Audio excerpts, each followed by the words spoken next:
جس مستشرق کو کہیں اعتراض نہ ملا سیرت رسول، یہ اعتراض تو اس نے بھی جڑ دیا۔ پیغمبر کی ذات پہ اعتراضات تو بہت اٹھائے گا، لیکن وہ اعتراض کہ جو سب نے دہرایا ہے وہ شادیوں کا مسئلہ، اور اس سے پھر عجیب عجیب انداز کی کتابیں لکھی گئیں۔ انڈیا میں تو کچھ ایسی کتابیں لکھی گئی کہ جن کا نام لینا بھی توہین رسالت، حتیٰ یہ کہ سلمان رشدی جیسے شخص نے پیغمبر اسلام کی ازواج کی کثرت کو اپنی کتاب میں استعمال کیا اور توہین رسالت کے لیے، اور یہ سب نے اعتراض کیا۔ سنجیدہ کتابیں لکھی گئی ہوں یا فقط زہریلی کتابیں، یہ پیغمبر نے اتنی شادیاں کیوں کی؟ خصوصاً یہودیت اور عیسائیت کے نقطہ نگاہ سے دیکھیں، ان کا تو کہنا ہی ہے کہ روحانیت کا تقاضا یہ ہے کہ آدمی ایک شادی بھی نہ کرے۔ حضرت عیسیٰ نے شادی نہیں کی تو ان کے یہاں سنت یہ بنی کہ شادی نہیں کرنا۔ وہی روحانی ہے کہ جو شادی نہیں کرتا۔ پھر ان کے چرچ میں پادری ہے شادی نہیں کرے گا، اور جو ننے ہیں وہ شادی نہیں کریں گے۔ عورت کے اوپر بھی پابندی، مرد کے اوپر بھی پابندی کہ اس کے بغیر روحانیت حاصل نہیں ہوتی۔ اور یہ نعرہ وہیں سے آیا کہ عورت نے آدم کو جنت سے نکالا تو عورت شیطان کے قریب ہے، خدا سے دور کرتی۔ اسلام نے اس کے بالکل برعکس کہا اور کہا کہ نہیں، روحانیت حاصل کرنے کے لیے شادی کو ترک نہیں کرنا۔ تجرد کی زندگی، غیر شادی شدہ زندگی غلط، یہ رہبانیت ہے جو اسلام نہیں مانتا، بلکہ شادی کرو تو شیطان سے محفوظ ہو جاؤ۔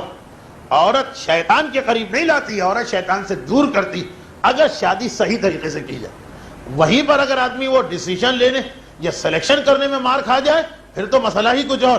لیکن جو صحیح عورت، جو آج کی تقریر کا دوسرا حصہ ہوگا، ایسی عورت وہ ہمیشہ تمہیں خدا سے قریب کرے گی، اس لیے کہ جس مقصد سے شادی کی جاتی، بہرحال انسان میں وہ خواہش اللہ نے رکھی۔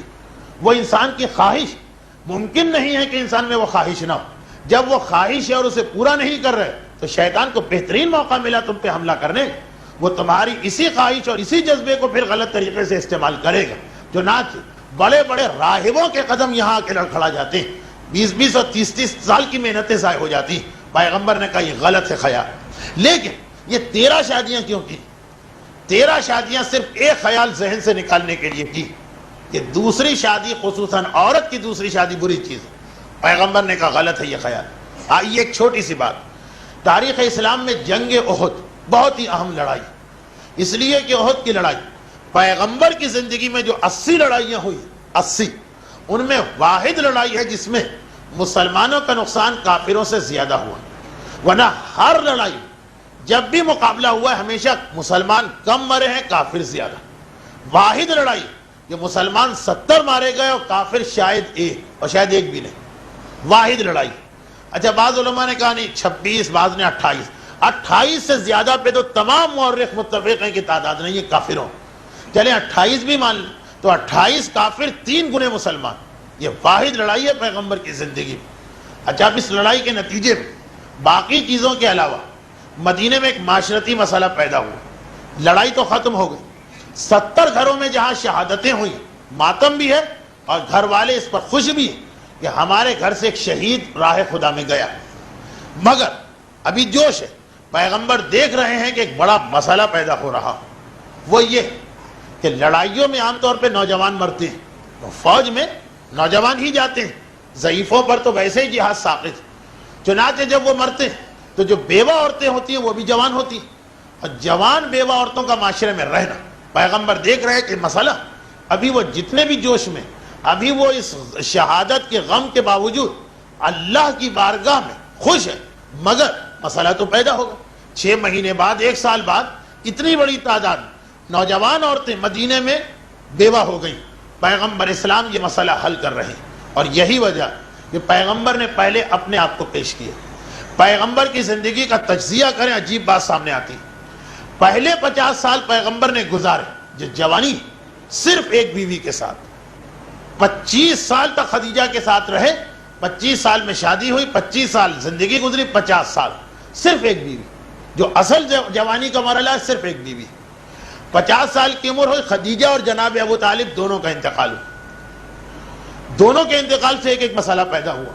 خدیجہ کا انتقال ہوا، پیغمبر کا گھر خالی رہ گئے، کوئی عورت نہیں ہے، جبکہ ابھی شہزادی دنیاوی عمر کے اعتبار سے بہت چھوٹی ہیں، صرف 5 سال کی۔ اگرچہ معصوم اور معصومہ پر ہمارے اصولوں کا اطلاق نہیں ہوتا، مگر بہرحال عمر 5 سال، گھر میں تنہا. اور جناب ابو طالب کے انتقال کی وجہ سے مسئلہ یہ ہوا کہ اب مکے میں تبلیغ مشکل، اب پیغمبر کو مکے سے باہر جانا. چنانچہ پیغمبر 8 دن 10 دن 12 دن کبھی طائف چلے گئے، کبھی دوسرے قبائل میں چلے گئے. تو ایک تو گھر خالی رہ گیا، ویسے ہی مکے میں بھی پیغمبر رہے تو دن بھر گھر خالی، اور کہاں 10 دن کے اب پیغمبر کے ٹور ہیں یا پیغمبر کے سفر ہیں. اب ضروری ہے کہ اس گھر میں کوئی نہ کوئی عورت ہو. پیغمبر کو اپنے لیے ضرورت نہیں ہے، لیکن گھر کا نظام چلانے اور چھوٹی بچی کے لیے ایک یہ مسئلہ. اسی وقت یہ 2 مسئلے تو پیغمبر کے لیے، اور ایک مسئلہ ایک مسلمان گھر کو پیش آ گئے. مکے میں مسلمان کمزور تھے، جو اسلام لاتا تھا اس کا پورا قبیلہ اس کا بائیکاٹ کر کے اس کو باہر نکال دیتا تھا. ایک ایسا ہی مسلمان جوڑا، شوہر اور بیوی نے اسلام قبول کیا، دونوں کے قبیلے نے ان کو باہر نکال دیا. اور پھر شوہر کا انتقال ہو گیا. مکے میں ویسے شہادتیں تو نہیں ہوئی، الا ما شخص انتقال ہو گئے. بیوہ ہو گئی اس کی بیوی جناب سودا. ان کا مسئلہ یہ کہ شوہر کا انتقال، اولاد کوئی نہیں ہے، میکہ اور سسرال دونوں نے گھر کے دروازے بند کر دیے. اب ان خاتون کا مسئلہ کہ یہ تنہا اکیلے کیسے رہیں اس ماحول میں. تو پیغمبر نے ان کا مسئلہ حل کرنے کے لیے ان سے شادی کی. اب یہ کہ گھر میں ایک خاتون بھی آ گئی، ان کی عمر تقریباً 45 سال 50 سال، یہ خود بھی ضعیف، بڑھاپے میں داخل. یہ دوسری شادی پیغمبر نے کی. 4 سال تک پیغمبر اسی حالت میں رہے کہ صرف ایک بیوی ہے سودا. 50 سال ایک بیوی کے ساتھ، پھر مزید 4 سال ایک بیوی کے ساتھ. اب اس کے بعد پھر مدینے میں ایک چھوٹا سا، اب اس عرصے میں پیغمبر مدینے آ گئے. ایک چھوٹا سا مسئلہ اور پیدا ہوا. پیغمبر کے ایک صحابی ہیں حضرت ابو بکر، ان کی بیٹی جناب عائشہ کا نکاح ہو گیا تھا مکے کے کسی کافر سے. جب اس نے اسلام کی بات سنی تو طلاق دے دی رخصتی سے پہلے. اور پھر حضرت عائشہ بیمار پڑی، ٹائیفائڈ ہوا جو تاریخوں میں ہے، جسمانی اعتبار سے بہت کمزور ہو گئی. چنانچہ ویسے بھی ان کے رشتے کم ہو گئے. جناب ابو بکر نے مسئلہ پیغمبر کے سامنے پیش کیا، پیغمبر نے شادی کر لی. اب 2 بیویاں پیغمبر کے گھر میں آ گئی ہیں، ایک 50 سال کی ضعیفہ جناب سودا اور ایک جناب عائشہ. یہ اس وقت شادی ہوئی جب رسول کی عمر 54 سال ہے، یہاں تک کہ 56 سال عمر رسول ہو گئی. یہ ساری تفصیلات میں کسی وجہ سے بتا رہا ہوں. 56 سال تک پیغمبر نے صرف ایک بیوی کے ساتھ زندگی گزاری، 50 سال ایک کے ساتھ، مزید 4 سال ایک کے ساتھ، آخری 2 سال میں 2 بیویاں. اس میں بھی جناب سودا اتنی ضعیف ہے کہ پیغمبر ہفتے میں کبھی 1 آدھ مرتبہ جاتے ہیں، ورنہ انہوں نے خود بھی کہا ہے کہ اللہ کے رسول میرا تو گزارا ہو رہا ہے، آپ تبلیغ رسالت کے فرائض انجام دیجیے. دیکھیں مستشرقین نے توہین کرنا چاہیے کہ اتنی شادیاں رسول نے کیوں کی، لیکن اب دیکھیں 56 سال تک تو شادیاں نہیں. 56ویں سال میں ایک مسئلہ پیدا ہوا، احد کی لڑائی، اور 70 مسلمان عورتیں بیوہ ہو گئے. 70. پیغمبر ان کی دوسری شادیاں کروانا چاہتے ہیں، لیکن عرب کے معاشرے کے اعتبار سے یہ قبیح چیز ہے، لوگ قبول نہیں کریں گے. اب اس ایک سال میں 56واں سال شروع ہوا عمر رسالت کا، پیغمبر کی صرف 2 بیویاں. 56واں سال ختم ہوا، پیغمبر کی بیویاں 5 ہو گئی. 3 عورتوں سے اس ایک سال میں پیغمبر نے شادی کی، اور صرف احد کے مسئلے کو حل کرنے کے لیے. آئیے تفصیل سنی. احد کے میدان میں ایک تو جناب زینب کے شوہر کا انتقال ہوا. اچھا، زینب عرب میں بہت ہی مشہور نام. زینب، یہ جناب زینب پیغمبر اسلام کی ازواج میں ان کو 2 خصوصیتیں حاصل. آپ میں سے اکثر نے تو نام بھی نہیں سنا ہوگا. ان کا لقب ہے ام المساکین، مسکینوں کی ماں. اس لیے کہ یہ صدقہ اور خیرات اتنا کرتی تھی اسلام سے پہلے بھی اور اسلام کے بعد بھی، کہ لقب ہو گیا ام المساکین. جناب زینب جو 29 سال اور 4 مہینے کی عمر ہے جب وہ بیوہ ہو. شوال کے مہینے میں احد کی لڑائی ہوئی، وہ بیوہ ہو گئی. پیغمبر نے 4 مہینے 10 دن ان کی عدت گزری. 4 مہینے کے بعد 11واں دن گزرا اور ان کو پیام دے دیا شادی کا. جناب زینب سے 4تھی شادی پیغمبر کر رہے ہیں اسی سال احد کی لڑائی کے 4.25 مہینے کے بعد. اب یہ دوسری بات ہے کہ اگرچہ جناب زینب بالکل جوان ہے، لیکن بھارت بیماریاں تو جوان بوڑھا نہیں دیکھتی. 3 مہینے کے بعد یہ بیمار پڑی. اسی بیماری میں اسی سال ان کا انتقال ہو گیا. جناب زینب کی عمر 30 سال میں بھی 2 مہینے کم تھی جب انہوں نے انتقال کیا، اور جنت البقیع میں دفن کیا. بہرحال وہ ام المومنین ہیں، ہم سب کے لیے قابل احترام. یہ 4تھی بیوی ہیں پیغمبر اسلام کی، جناب زینب ام المساکین. ان کو جو اعزاز حاصل ہے وہ یہ کہ پیغمبر کی 2 ہی بیویاں ایسی ہیں جو پیغمبر کی زندگی میں انتقال کر گئی اور ان کے جنازے میں پیغمبر شریک ہوئے. ایک مکے میں خدیجہ اور ایک مدینے میں زینب، اور پیغمبر کی کسی بیوی کا پیغمبر کے سامنے انتقال نہیں ہوا۔ اور دوسرا یہ کہ پیغمبر کی بیویوں میں یہ سب سے کم سن ہے جن کا انتقال صرف 30ویں سال ہوا، لیکن بہرحال شادی ان سے اس لیے ہوئی کہ یہ احد میں بیوہ ہو۔ دوسری شادی اسی سال پیغمبر نے کی، وہ بھی چند مہینوں کے اندر۔ پیغمبر کے ایک اور صحابی ہیں حضرت عمر، ان کی بیٹی حفصہ، وہ پہلے سے شادی شدہ تھی، ان کے شوہر بھی احد میں مارے گئے، جو ایک مشہور روایت ہے، اور پھر یہ بھی بیوہ ہو گئے۔ اچھا، جناب حفصہ کے بارے میں سارے شیعہ سنی علماء متفق ہیں کہ ذرا مزاج ان کا تیز تھا، تو ان کی بیوگی کے بعد دوسری شادی مشکل تھی۔ پیغمبر کو ایک تو وہ بیوہ کی شادی کا تصور ختم کرنا، اور پھر یہ ہے کہ بہرحال ایک ان خاتون کے ساتھ دوسرا مسئلہ بھی ہے، مزاج کی تیزی، چنانچہ پیغمبر نے ان سے بھی شادی کر لی، یہ پیغمبر کی 5ویں بیوی بنی۔ اچھا، یہ احد کی لڑائی کے 6 مہینے کے اندر اندر۔ چھٹی شادی پیغمبر اسلام نے کی احد کی لڑائی کے 1 سال کے بعد، وہ اس لیے کہ پیغمبر کے پھوپھی زاد بھائی ہیں ابو سلمہ، جن کی بیوی کا نام ہے ام سلمہ، جو ہمارے عقیدے کے اعتبار سے ازواج رسالت میں خدیجہ طاہرہ کے بعد افضل ترین خاتون ام سلمہ، لیکن یہ بیوہ، پہلے ان کی شادی ہوئی ابو سلمہ سے، ان کے شوہر احد میں زخمی ہوئے، زخم بڑا خطرناک اور کاری تھا، مگر علاج معالجے سے ٹھیک ہو گئے، اور 4-5 مہینے گزر گئے، شوہر ٹھیک ٹھاک۔ محرم میں ایک چھوٹے سے قبیلے نے اسلام کے خلاف بغاوت کر دی، ابو سلمہ کو پیغمبر نے بھیجا، جاؤ ان کو سزا دو۔ وہ گئے 150 آدمی لے کر، ان کو سزا دے کے تو آئے، لیکن راستے میں اسی قبیلے کے کسی آدمی نے چھپ کے وار کیا، اتفاق سے اسی پرانے زخم کے اوپر یہ زخم لگا، وہ پرانا زخم دوبارہ کھل گئے۔ مدینے آئے تو حالت خراب ہو چکی تھی، اب بستر پہ گر پڑے، اور 27 جمادی الاول کو ان کا انتقال ہو گیا۔ احد کے زخم کی وجہ سے احد کی لڑائی کے تقریباً 8 مہینے کے بعد یہ شہید ہوئے، 27 جمادی الاولی یہ شہید ہوئے۔ ان کی بیوہ ام سلمہ ہمارے لیے قابل احترام، وہ بیوہ ہوں۔ ام سلمہ اس وقت 27 جمادی الاولی کو بیوہ ہوں، بیوہ کی عدت 4 مہینے 10 دن، تو 27 جمادی الثانی 1 مہینہ، دوسرا مہینہ رجب، تیسرا شعبان، 27 رمضان کو 4 مہینے ہوئے، اور عید کی 6 یا 7ویں تاریخ کو عدت ختم، 6 یا 7 شوال کو عدت ختم، 11 شوال کو پیغمبر اسلام ان کے پاس آئے اور کہا کہ اے ام سلمہ، تم بیوہ، تمہیں دوسری شادی کرنا، اور اپنا پیام دیا کہ میں اپنے آپ کو پیش کرتا ہوں۔ دیکھیے 4 مہینے 11 دن گزرے، ایک انتقال کی وجہ سے بعض جگہ سال بھر، بعض جگہ 6 مہینے شادیاں رکی رہتی، یہاں خود وہ عورت جس کے شوہر کو 4 مہینے 10 دن ہوئے، پیغمبر اپنے آپ کو پیش کر رہے ہیں۔ ان واقعات کی ہلکی سی جھلک کبھی اور آ چکی ہے، لیکن یہ پیغمبر کی عمر کے حساب سے سنی، پیغمبر نے اپنا پیام دیا۔ اچھا، ام سلمہ کا تو مسئلہ بھی دوسرا، کہا اللہ کے رسول، اس سے زیادہ میری خوش قسمتی کیا، مگر مجھے اپنے بیٹے سے شرم آتی، کیونکہ ان کا اپنا بیٹا جس کا نام سلمہ، وہ 20 سال کا ہو چکا، جوان بیٹا ہے، اور اس کی ماں کو پیام دیا جا رہا۔ پیغمبر نے کہا کہ یہ تو اللہ کا حکم ہے، اس میں شرم کی کوئی بات نہیں۔ ام سلمہ راضی ہو گئے، پیغمبر نے خود اپنا نکاح پڑھا، اور ام سلمہ کا نکاح کس نے پڑھا؟ ان کے بیٹے نے۔ ہمارے معاشرے کے اعتبار سے یہ ساری کتنی عجیب باتیں کہ خود بیٹا جو ہے اپنی ماں کا نکاح پڑھ رہا، اور دوسری طرف سے پیغمبر بیٹھے ہوئے۔ یہ سب معتبر روایتیں ہیں۔ یہ تیسری شادی پیغمبر نے کی احد کی لڑائی کے 1 سال، یعنی جب احد کی لڑائی ہوئی، پیغمبر کی 2 بیویاں تھیں، جب اس کو سال بھر گزرا تو پیغمبر کی 5 بیویاں، 3 بیویاں یہی ہیں کہ جو شہدائے احد کی بیوہ۔ رسول چاہتے تو بہتر سے بہتر گھرانے میں شادی ہو سکتی تھی، اور کنواری لڑکیوں سے شادی ہو سکتی تھی، لیکن پیغمبر شادی کے نقطہ نگاہ سے نہیں کر رہے، اس رسم و رواج کو ختم کرنا۔ یہ 3۔ اس کے بعد اچھا، اب یہاں پہ ایک بات اور کوئی کہہ سکتا کہ جی دوسروں سے بیٹیاں لانا تو آسان، لیکن اپنے گھر میں ہو اور بیٹی دینا ذرا مشکل۔ پیغمبر نے یہ سنت بھی قائم کی۔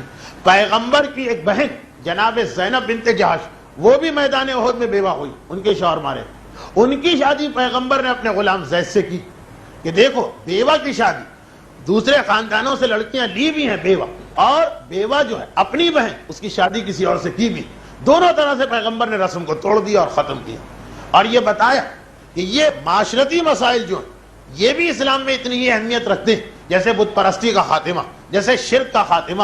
یہ جو جھوٹے رسم و رواج جو ہمارے معاشرے میں فساد بڑھاتے جا رہے ہیں، زنا اتنا بڑھنے لگا ہے، بدنگاہی اتنی ہونے لگی ہے، خیالات میں اتنی کجی آنے لگی ہے، یہ جو غلط سلط لٹریچر اور فلمیں اس کی طرف لوگ کتنے لپکنے لگے، وجہ یہ کہ جائز طریقے سے ہر چیز پہ تو پابندی لگی ہوئی، تو جو چیزیں جو خواہشات ہیں وہ تو پوری ہو کے رہیں گی۔ پیغمبر نے درس دیا کہ دیکھو انہی رسم و رواج کو ختم کرنے کے لیے میں 56ویں سال میں شادی کر رہا ہوں، اور پیغمبر کو پتا، ہمارا تو عقیدہ ہے کہ پیغمبر قیامت تک کے حالات کو تمام انسانوں سے بہتر جانتے ہیں، ان کو پتا کہ مستشرقین کو اور کوئی چیز ملے نہ ملے 14 شادیوں کا مسئلہ مل جائے گا، لیکن کوئی بات نہیں، مستشرقین کی وجہ سے یا غیروں کے تانوں کی وجہ سے ہم اپنے دین کا حکم نہیں بدل سکتے۔ چنانچہ پیغمبر نے ایک سنت قائم کی اور یہ بتایا ہے کہ اگر ایسی کوئی رسم یا رواج ہے بالکل غلط ہے، اسے دور کرو۔ دیکھیے پھر میں ایک بات دہرا دوں کہ معاشرتی رواج کو ختم کرنا بھی ایک عبادت۔ حضرت امام خمینی تحریر الوسیلہ جلد 2 میں ایک روایت نقل فرماتے ہیں، ہمارے 7ویں امام امام موسی کاظم علیہ السلام کا فرمان، بس 1 گھنٹہ تقریر کو ہو گیا ہے، 61 منٹ ختم ہوئی یہ حدیث اور میرے آخری جملے۔ 7ویں امام فرماتے ہیں میدان قیامت کی پہلے تو کیفیت بتائی، گرمی کتنی شدید، سورج کتنا قریب، کس طرح سے کھال جل جل کے گرے گی، انسان کس طرح سے اس دن گھبرا رہا ہوگا، پھر عذاب خدا۔ پھر امام نے فرمایا مگر 3 آدمی ایسے جنہیں اس دن خدا میدان قیامت سے بلا کے اپنے عرش کے سائے میں جگہ دے گا۔ 3 آدمی ایسے۔ پوچھا مولا وہ کون ہیں 3؟ تو سب سے پہلے کس کا نام لیا؟ جو نکاح کرانے کے لیے دوڑ دھوپ کرتا، جو ایک خاندان کی شادی دوسرے خاندان میں کرانے کے لیے، لڑکے اور لڑکی کے رشتے کے لیے جو دوڑ دھوپ کرتا ہے قربتاً اللہ، اس کا بزنس نہیں ہے، اس کا پیسہ نہیں ہے، لیکن اللہ کی خوشنودی کی خاطر۔ پھر عجیب جملہ امام نے کہا، امام نے فرمایا کہ السعی بینہما، ایک لڑکے اور ایک مومن اور مومنہ کی شادی کے لیے کوشش کرنے والا ایسا ہے جیسے راہ خدا میں اپنے خون میں لوٹنے والا۔ جو میدان جہاد کا شہید جو اپنے خون میں لوٹا، اتنا ثواب مل سکتا ہے اس شخص کو جو فقط اللہ کی خاطر اس معاشرتی مسئلے کو ختم کرنا چاہتا کہ لڑکیاں بیٹھی ہیں عمریں گزرتی جا رہی ہیں، رشتے نہیں، شادیاں نہیں ہو رہی، لڑکے بیٹھے ہیں عمریں گزرتی جا رہی ہیں، شادیاں نہیں ہو رہی۔ معصوم نے کہا اتنا ثواب اس کو ملے گا۔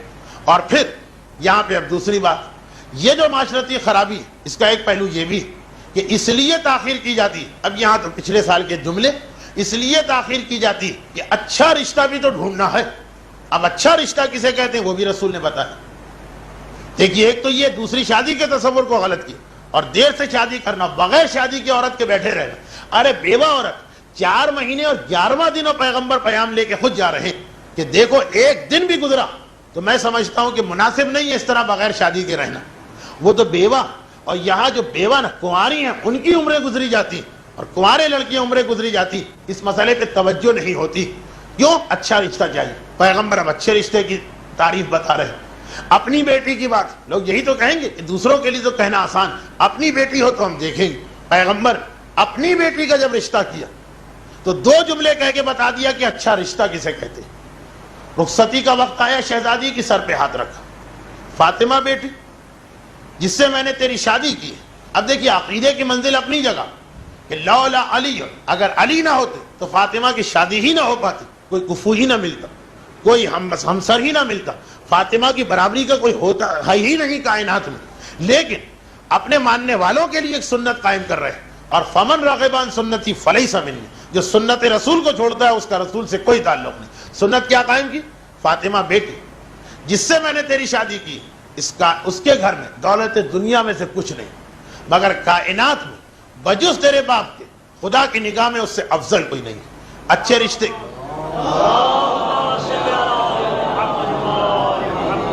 اچھے رشتے کی پہلی خصوصیت کہ یہ دیکھا جائے کہ یہ اللہ کی بارگاہ میں کتنا افضل ہے۔ دنیاوی اعتبار سے کوئی بہت ہی مشہور یا شہرت یافتہ بیکار، اللہ کے یہاں اس کا کیا مقام؟